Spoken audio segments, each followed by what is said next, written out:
Hello and welcome to today's video. Today I'm going to be giving you an overview of Browsium Ion, which is a solution from Browsium that remediates legacy web applications to run in the latest version of Internet Explorer.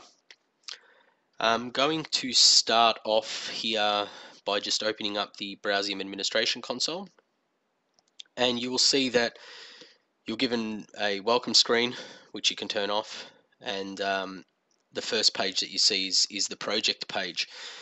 Before I continue, I just want to explain that for the purposes of creating a config file for Browsium, you only need to install the administration console on the computer that you will be creating the files on.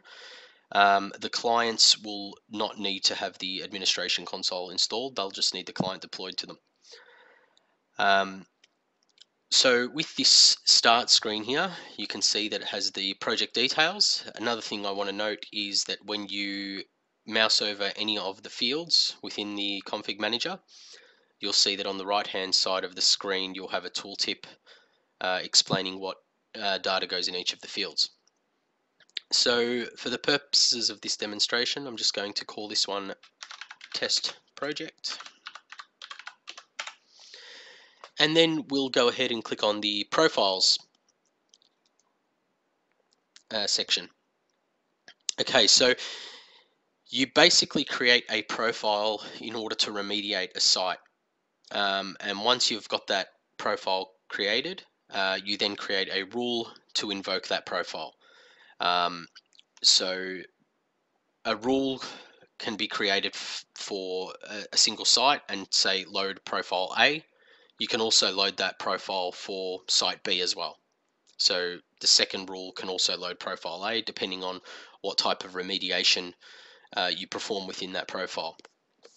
So in order to create the profile, the first thing you do is click on Add, and you'll see that you have this rendering mode window displayed.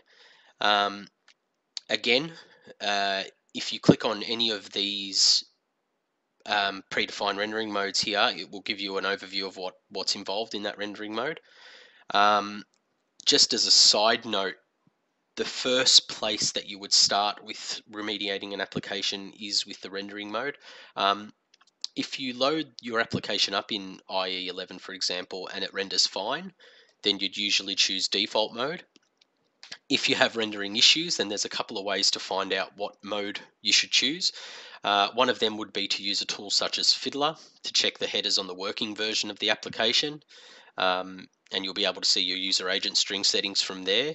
Another way to do it would be to use the developer toolkit within IE and have a play around with the rendering modes and the document mode there and see if you can get it set, and then you can apply those in here. For the purposes of this demonstration, so that we have a pre-defined set already, I'm just going to choose IE Quirks mode, which by here you can see it's the platform tokens for Windows 5, which is Windows 2000, and it will be Quirks mode by Internet Explorer. So we'll go ahead there and click OK. And you get to this profile page. So the first thing you do is name the profile. So I'm going to just call this one test and IE Quirks mode profile. You can see here that the document mode is already been set to IE equals 5. And you can change that to, if you knew that the document mode needed to be 8, for example, you'd change that to IE 8. And it's just as simple as deleting and typing it in. If you wanted it to be the default profile, you'd just delete that, and it would just use the default document mode of what your computer is set to. Java version manager, sorry, is set to system default at the moment. If your website required a different version of Java to your default Java, you would do it by clicking on the top right here to Java version manager. Now, just another note here, to enable to use this Java version manager, you need to have the JDK installed, a 32-bit version of it. So you can see here that my system default is Java version 8 update 51. For the purposes of this demonstration, we'll change it to Java 6 Update 25 and press OK. So you can see there now that the Java version manager has changed to 6.25. You can also do this with other things such as Flash or ActiveX controls or DLLs, and we'll go through that in a second here. We'll when we get up to it on there on the tree. Okay, so once you've set these initial profile settings, the next thing you will do is go to the user agent string settings. You can see here that we've already got some predefined values in here because we've picked the quirks mode, but you'll be able to change them accordingly to what you need, or if quirks mode is what you're looking for, then they're already set there for you. Again, the tooltips on the right hand side of the screen will aid you in being able to see what you want to put in. So it actually gives you an example there of MSIE 7, MSIE 8, etc.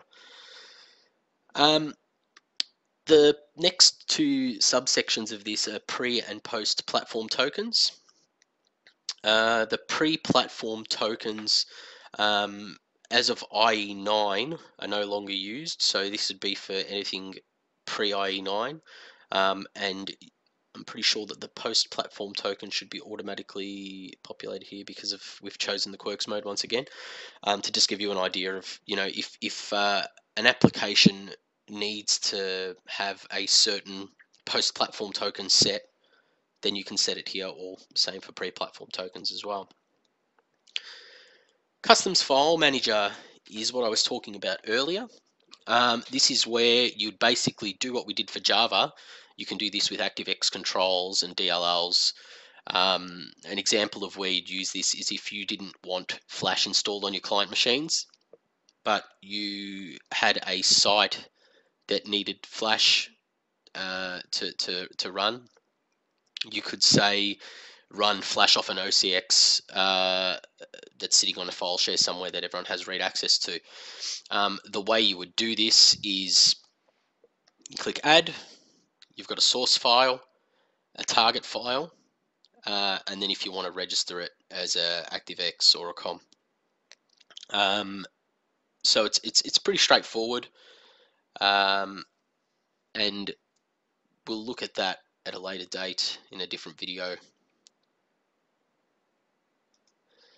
Customs Registry Manager is the next available option here in the tree, and as it sort of defines itself, it is a section where you can create registry files that a web application may need. This will not update the registry of your local system. It basically emulates those registry settings, so when the calls are made, it will just return back what needs to be returned there. And by clicking on Add here, you can see that it's if you've worked with registries before, it's fairly straightforward. You choose the Hive, whether it be local machine users or current user, what the key is, the value name, and then what type it is, if it's a string, a D word, or so on and so forth. And then you can put your value data in there and just press OK, and it will create that registry for you. HTTP Header Manager, again, fairly self-explanatory there. This will allow you to define HTTP headers. Again, just click on Add, the target URI. You can match via a simple method or regular expression, depending on what you wanted to do there. You give the header a name and a value, and then whether it's a request or a response.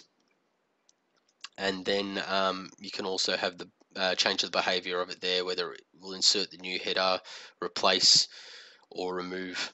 And the tooltips there on the right hand side will explain what each one is there.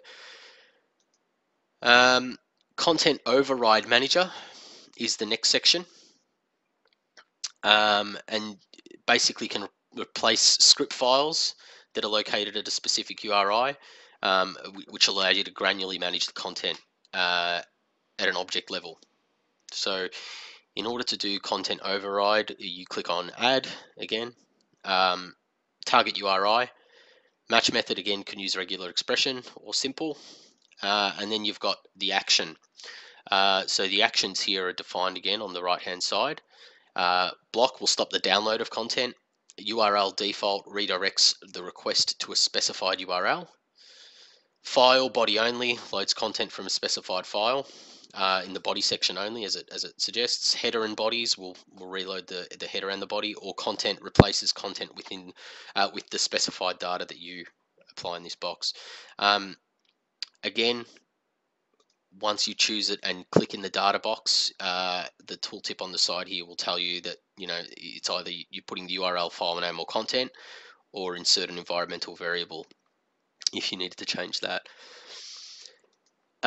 String replacement, which is the next section, similar to content override in ways, but this one will replace strings in the content source before the page is rendered. So basically, you're not telling it to replace any source. You're actually replacing it from within Ion before the page is rendered. So you may want to use this in situations where the referencing is invalid. Instead of using ... for example, it might just replace it with a slash. So to do that, again, you can enable or disable this rule.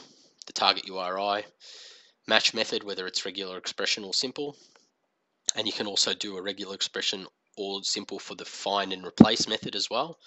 And it would just be something as simple as replacing ... with just the slash.